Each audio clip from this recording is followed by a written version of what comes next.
Perkenalkan, nama saya David Fernando. Saya berasal dari kelas 5F ASP.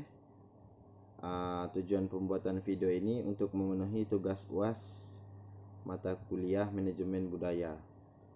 Langsung saja kita mulai. Yang pertama, pertanyaan pertama yaitu jelaskan pemahaman Anda tentang budaya organisasi dan mengapa banyak perusahaan atau organisasi yang besar memberikan perhatian yang serius terhadap budaya organisasi di perusahaan atau organisasi mereka.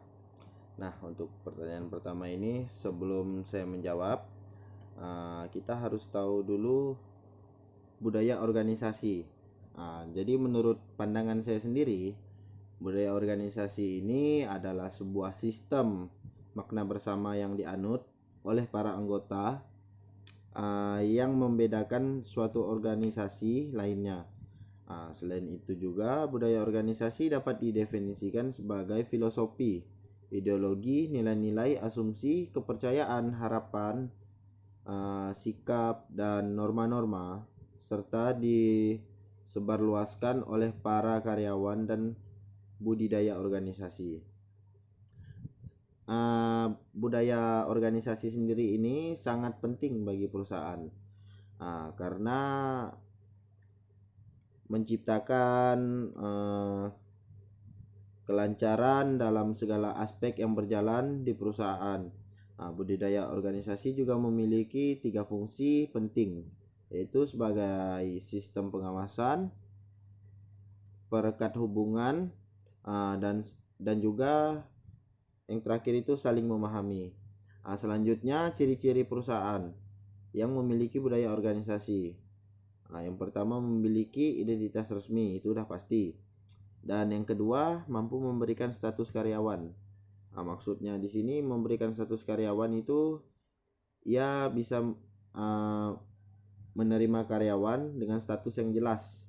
Dan yang ketiga, memiliki visi dan misi, itu sudah pasti. Karena jika perusahaan atau organisasi tidak memiliki visi dan misi, kemungkinan mereka tidak akan maju atau berkembang.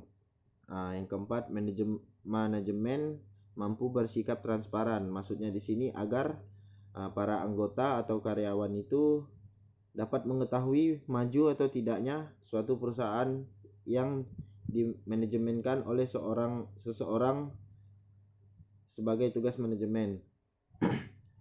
Dan yang kelima itu memperhatikan kebutuhan karyawan. Jadi sebagai organisasi atau juga perusahaan itu sangat penting memperhatikan kebutuhan karyawan. Mengapa demikian? Karena agar karyawan atau anggota itu bekerja dengan ikhlas dan semakin mempertinggi ilmu mereka agar bisa menjadi feedback ke depannya bagi perusahaan atau organisasi. Nah, di sini selain pengertian, saya juga mempunyai contoh. Salah satu contoh yang saya ambil yaitu perusahaan yang menetapkan budaya organisasi, yaitu perusahaan Lion Air, di mana perusahaan ini sendiri bergerak pada transportasi udara. Siapa sih yang tidak tahu dengan perusahaan maskapai penerbangan, apalagi memilih reputasi budaya organisasi yang cukup baik. Jadi perusahaan Lion Air ini dapat dikatakan memiliki reputasi budaya organisasi yang cukup baik dikarenakan atasan perusahaan sering melakukan pertemuan informasi.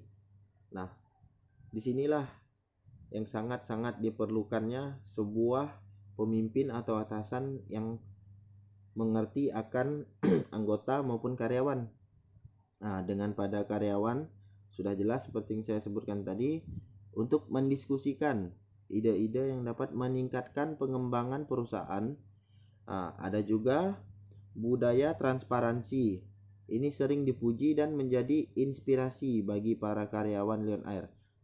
Mengapa saya menyebutkan tadi harus adanya transparan? Karena agar anggota maupun karyawan itu lebih mengetahui maju atau tidaknya sebuah perusahaan, apa saja kekurangan perusahaan atau organisasi, jadi mereka bisa bersama-sama memberikan ide agar perusahaan atau organisasi mereka lebih berkembang lagi.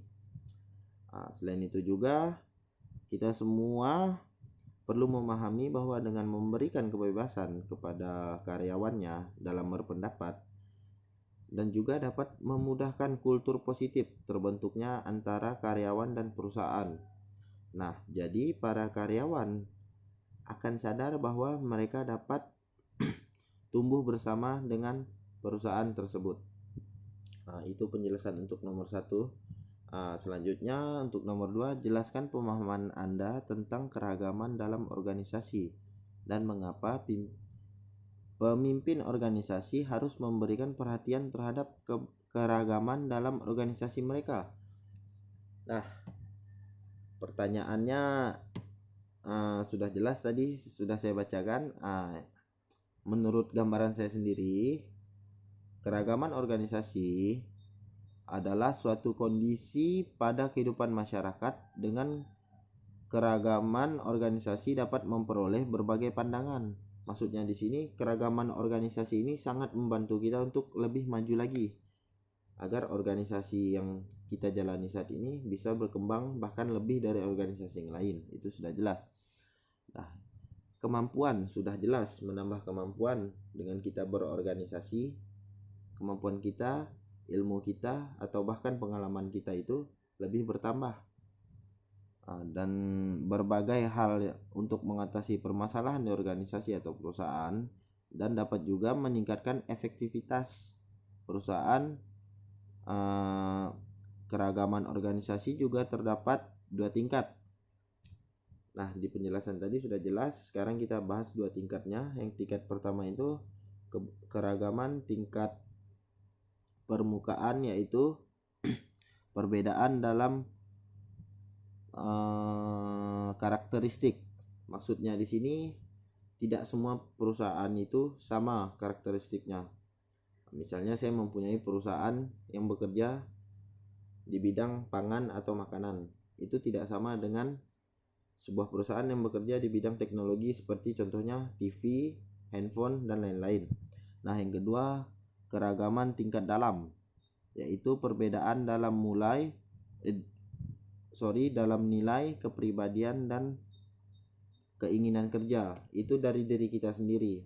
Jadi jika kita ingin supaya organisasi atau perusahaan kita maju, itu mulainya dari kita yang karyawan biasa. Kita harus bisa memotivasi diri sendiri supaya ada feedbacknya untuk perusahaan.